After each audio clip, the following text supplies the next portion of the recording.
Une présentation de la CEPAC. Bienvenue dans Territoire vivant, la série balado qui vous plonge au cœur des parcs nationaux et des réserves fauniques du Québec. Ensemble, on les explore et on découvre ce qui les rend si beaux et si fragiles en compagnie de ceux et celles qui se sont engagés à les protéger. Mon nom est Edith Cochrane. Dans cet épisode, on plonge au cœur de la réserve faunique Mastigouche, un lieu où, pendant longtemps, on n'avait tout simplement pas le droit d'aller. Un privilège qu'on nous a rendu avec la responsabilité d'en prendre soin. Vous allez voir qu'une réserve faunique, c'est plus qu'un lieu de chasse et pêche. C'est un territoire où le maintien des traditions passe par l'équilibre entre toutes les espèces, de l'orignal à l'omble de fontaine. Voici Omble et lumière. Entre Québec et Montréal, à cheval sur la Mauricie et l'Anaudière, se dressent les contours de la réserve faunique Mastigouche. Là où la route s'efface et la forêt s'étend, la nature déploie de nombreuses richesses. Une faune foisonnante, des lacs poissonneux et, particulièrement ici, un archipel de bâtiments plus que centenaires. C'est le souvenir d'un temps où nos terres publiques étaient réservées à l'élite. À partir de 1880, des clubs de chasse et de pêche privés, souvent américains, s'y installent. Et leurs membres sont les seuls à pouvoir entrer sur ces territoires. Leurs grands chalets en bois rond, tous construits par des gens d'ici, ne profitent qu'à une poignée de privilégiés. Dans les années 60, la Révolution tranquille entraîne une prise de conscience. On veut être maître chez nous. Et les terres publiques, c'est chez nous. Il y a à l'époque près de 600 clubs privés à la grandeur de la province, et la population presse l'État d'agir. À partir de là, ça s'est mis à débouler, et les terres publiques vont nous être rendues. C'est ce qu'on appelle le grand déclubage. C'est là qu'on va voir apparaître nos territoires fauniques comme les réserves. Et depuis qu'on a repris nos lacs, nos rivières, nos forêts, nos chalets, c'est à nous de faire vivre ces lieux, de les imbiber de nos traditions et d'en prendre soin pour que ça continue. Pour y arriver, ça prend des gens qui savent d'où ils viennent et où ils s'en vont, comme Nathalie. Salut, moi c'est Nathalie, je suis responsable du service à la clientèle à la réserve faunique Mastigouche. Je suis à la CEPAC depuis 20 ans. Aujourd'hui, on va aller à la rencontre de mes collègues qui vont nous parler de protection de la ressource, conservation du patrimoine bâti puis les défis qui s'y rattachent. Je vous invite à me suivre.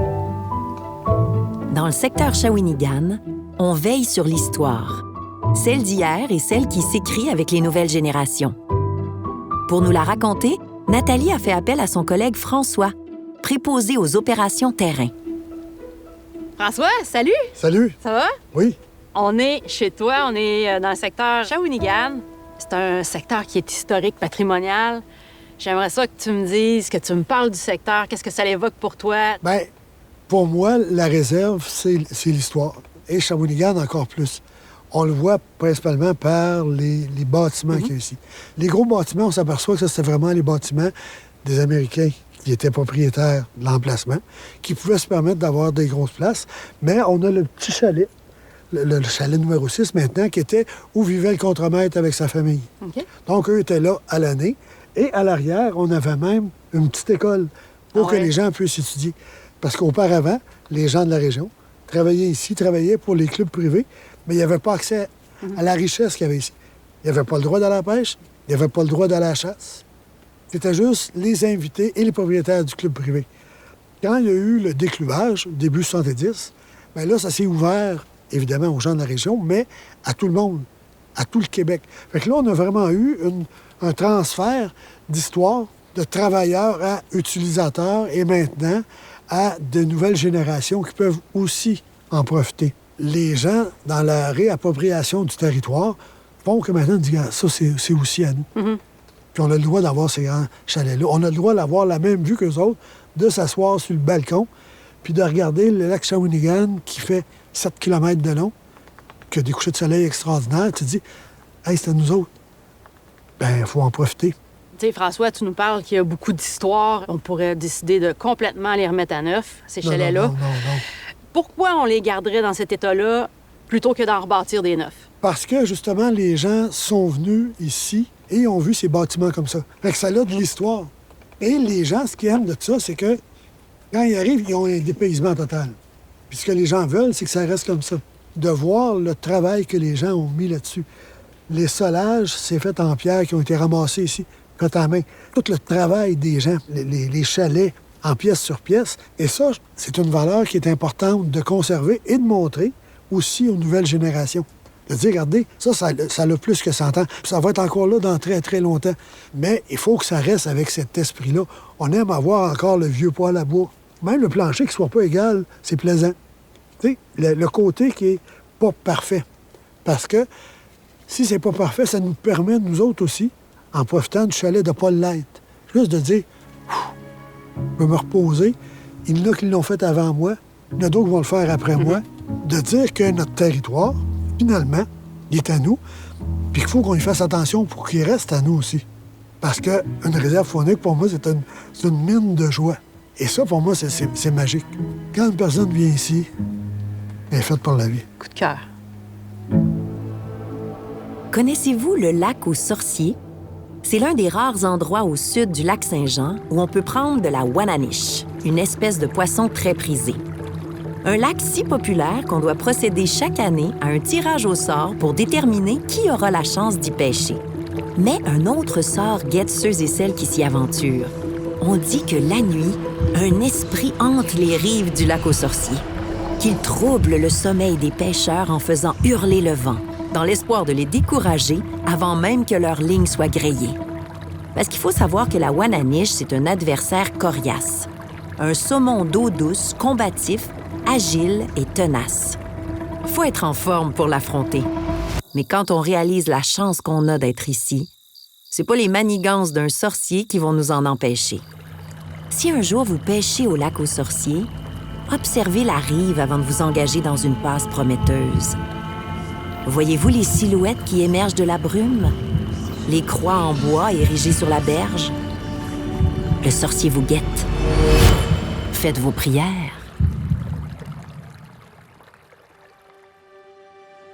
Après le grand déclubage, on n'a pas seulement retrouvé l'accès au territoire. On a hérité des écosystèmes, de la biodiversité et d'une grande responsabilité, celle de veiller à l'équilibre entre la faune et son habitat, entre l'abondance de la ressource et la capacité du milieu, entre trop de chasse et de pêche, et parfois, pas assez. Pour les responsables de la réserve, chasser et pêcher, c'est plus que des loisirs. Ce sont des outils au service de l'équilibre, une science guidée par de nombreux indicateurs, et quand il faut faire des choix, un art, celui de rallier la communauté autour d'objectifs communs. Francis Desjardins, directeur de la réserve faunique Mastigouche, est le premier à le dire. Pour que la chasse et la pêche demeurent accessibles, il faut d'abord qu'elles restent possibles. Francis, quand on dit qu'on veut offrir une expérience de pêche comme dans le temps, qu'est-ce qu'on veut dire par là? Bien, la CEPAC, on a une bonne gestion de la ressource. Ça fait depuis 1971 qu'on prend les statistiques de pêche. Tout ça est analysé finement, lac par lac. On a un technicien de la faune qui est présent ici à la réserve. On n'a pas de misère à dire on recule un peu, on diminue la pression de pêche quand un lac va moins bien, quand les indicateurs sont là. Puis un petit peu plus tard, lorsque le contingent est atteint, on ferme le lac pour assurer la pérennité les années suivantes et on ouvre un autre lac pour assurer une qualité de pêche pour nos clientèles jusqu'à la fin de la saison. Ce qui est intéressant, c'est qu'on a des populations à la réserve faunique Mastigouche qui sont encore indigènes allopatriques. Ça veut dire qu'il y a seulement des zones de fontaines indigènes dans le lac que les gens vont pêcher. Puis dans certains cas, on va faire de l'ensemencement pour des lacs plus accessibles, pour les familles, pour les jeunes. Puis dans certains cas, ici, en partenariat avec deux autres réserves, la réserve Rouge-Matawan et la réserve Saint-Maurice, on va faire notre poisson. Puis après ça, on ensemence cette souche-là qui vient de nos territoires. Donc, ça conserve le côté combatif du poisson indigène. Puis en même temps, c'est un poisson qui grossit un petit peu plus rapidement. Okay. Donc, on a quand même des belles recettes pour maintenir cette ressource-là, cette pêche comme dans le temps. Mais ça vient avant tout par une bonne gestion qu'on y fait. Puis j'imagine que la gestion comme ça de la faune se retrouve aussi au niveau de la chasse. Il y a eu une action là, assez importante qui a été faite pour la saison de chasse 2024. Effectivement, en partenariat avec le ministère, il y a eu des inventaires. En fait, un inventaire aérien qui a été fait pour justement aller voir les populations, l'état des populations d'orignaux, donc la quantité d'orignaux qu'il y avait sur le terrain. Puis malheureusement, bien, on a eu une baisse des populations qui était quand même importante, qui était notable, avec un débalancement des populations, là, les segments mâles-femelles. Donc, dans ce temps-là, la pérennité de la ressource, on le dit, c'est tout le temps notre priorité. Donc, on ne faut pas être timide de poser des actions. Donc, encore là, avec le ministère, on a identifié un nombre de bêtes qui pouvaient être récoltées annuellement. Puis, on est allé faire notre plan de chasse en conséquence. OK. Ça a occasionné, on a diminué d'une semaine notre pression de chasse. Donc, on a diminué les groupes environ à la hauteur d'un tiers des groupes qu'on avait. OK. Il n'y a jamais de science parfaite parce que là, on gère du vivant. Là, on est en 2025, puis les indicateurs, après 2 ans, nous démontrent que les actions posées, on a une population qui est croissante. Donc, on va conserver ça, on va suivre ça à chaque année avec le ministère. Donc, souvent, on dit, la CEPAC, il faut qu'il génère des liquidités, génère de l'argent, c'est vrai, mais jamais on va le faire aux dépens de l'environnement, des habitats fauniques et aussi là, des populations qu'on a sur place. Puis d'ailleurs, Francis, on a créé une zone verte. Donc, on est venu isoler un secteur de la réserve. Pendant la chasse à l'orignal, il n'y a pas de chasse, pas du tout.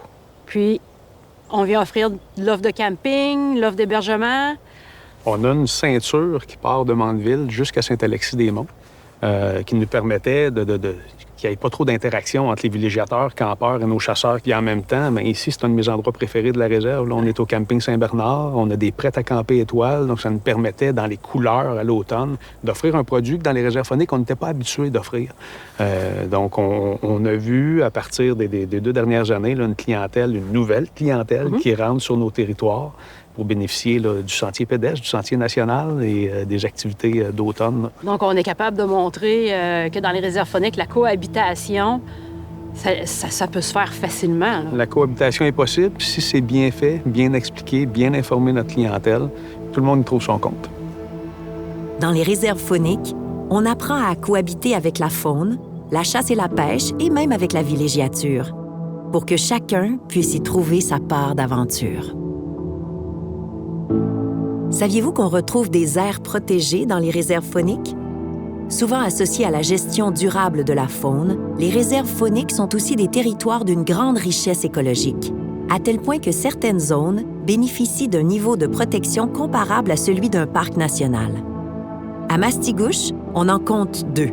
La réserve écologique Marie-Jean-Eudes, une aire d'environ 8,5 km² qui protège une érablière sucrière à bouleau jaune, un écosystème représentatif des Moyennes Laurentides.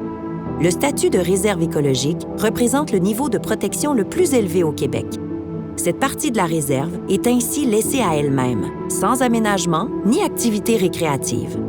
À 30 km à l'est de Saint-Michel-des-Saints, on trouve aussi la réserve de biodiversité des basses collines du Lac-aux-Sorciers. Cette aire protégée de 191 km², une superficie comparable à celle d'un parc national de taille moyenne, préserve à la fois l'intégrité du Lac-aux-Sorciers, le caractère esthétique du paysage de collines accidentées, la forêt et les milieux humides, incluant l'habitat de la tortue des bois. Une réserve de biodiversité permet donc de veiller sur des éléments naturels et culturels rares, tout en autorisant des activités à faible impact. Même au cœur d'un territoire accessible, la nature trouve des refuges, des lieux où elle peut respirer, évoluer et nous sensibiliser. Depuis que le territoire se raconte, une espèce de truite fort appréciée, l'omble de fontaine, fait partie de l'histoire. Sensible au moindre dérangement, l'omble s'accroche, discret et résilient. Mais il n'y a pas que des menaces. Il y a aussi des solutions. Nathalie a fait le tour de la question en compagnie d'Olivier Roy, technicien de la faune, ici, dans la réserve. Oli, pourquoi l'omble de fontaine est si fragile? En fait, Nat, il y a 2 choses qui sont les menaces de l'omble de fontaine. Là.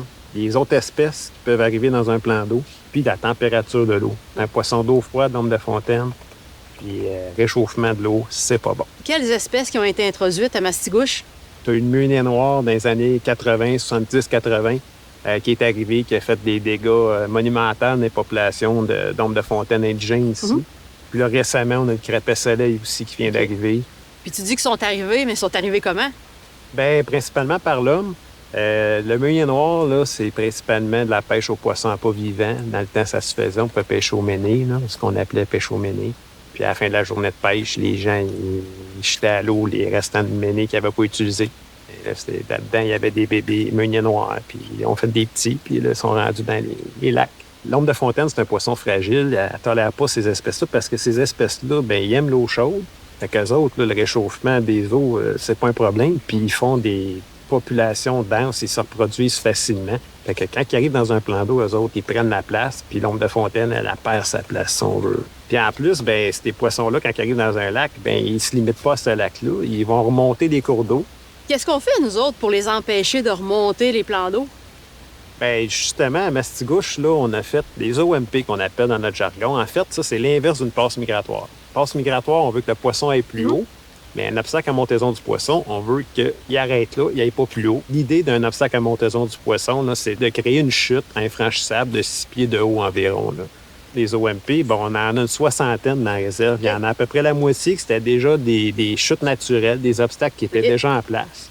Puis l'autre moitié, c'est nous autres qui les a faites, là, justement parce qu'il y a eu de l'arrivée de ces espèces indésirables-là. Il y a aussi l'enjeu de la température de l'eau. On a tendance à porter notre regard sur le plan d'eau en tant que tel, mais il y a d'autres choses là, en dehors de ça là, qu'il faut porter attention. Oui, bien justement, tu sais, les cours d'eau. On pense souvent au lac même, protégeons le lac, mais les cours d'eau sont tellement importants pour la truite, là, pour l'ombre de fontaine. Fait que ça, c'est pas à négliger parce que tous ces petits cours d'eau-là, qu'ils soient souterrains ou des rivières qui arrivent dans ton lac, bien, eux autres, ils contribuent à oxygéner puis à refroidir ton lac. Ce qu'on peut faire pour ça, c'est justement, quand il y a des coupes forestières, c'est d'essayer de planifier les coupes un peu avec les cours d'eau à préserver, peut-être axer plus la protection de bandes riveraines quand on sait qu'il y a des cours d'eau importants qui vont amener de l'eau à nos lacs, qui vont rafraîchir ces lacs-là aussi. OK. Puis au niveau des visiteurs, la clientèle, les pêcheurs, qu'est-ce qu'on peut faire là, pour... Bien, les pêcheurs, c'est un peu nos alliés, si on veut. C'est important de déclarer tous les résultats de pêche parce qu'il y a un suivi vraiment incroyable et important qui est fait sur les résultats de pêche. À chaque année, on regarde les résultats de chaque lac. C'est un baromètre, si on veut, pour savoir si notre lac va bien.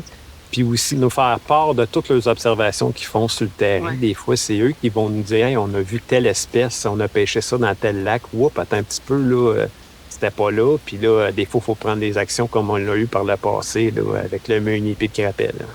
Les efforts qu'on fait puis qu'on déploie, est-ce qu'ils font vraiment une différence?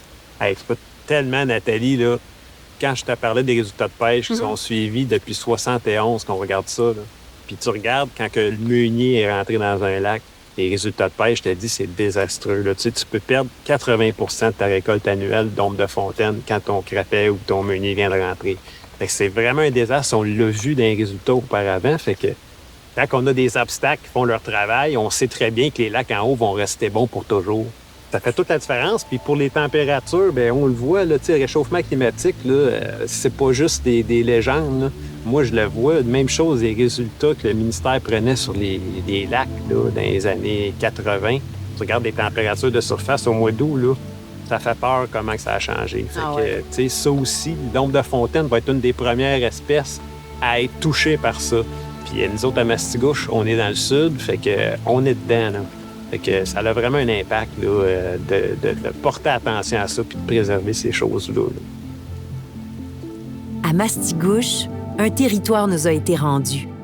Et avec lui, une histoire à se réapproprier. Ici, la nature et les traditions avancent ensemble.